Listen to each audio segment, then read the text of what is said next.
Hello friend, সবাই কেমন আছো? আজ আমি বানাবো সুজি দিয়ে গোলাপ জামুন। তো তার জন্য প্রথমে আমি মিষ্টির একটা শিরা বানিয়ে নেব।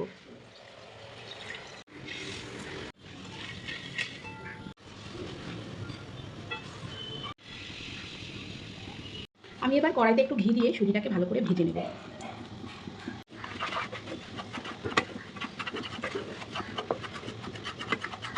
সুজিটা আমার ভাজা হয়ে গেছে, এবার এর মধ্যে আমি অল্প অল্প করে দুধ মিশাবো।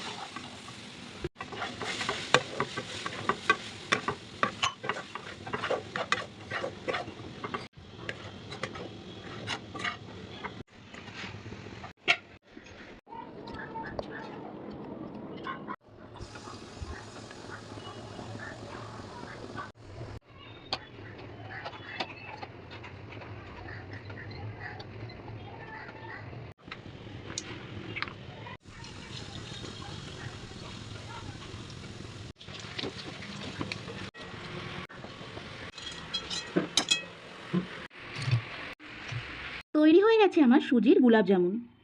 ওটা যদি ভালো লাগে একটা লাইক করবে আর চ্যানেলটা সাবস্ক্রাইব করে দেবে। আর ভিডিওটা তোমাদের কেমন লেগেছে কমেন্টে জানাতে ভুলো না কিন্তু। টাটা।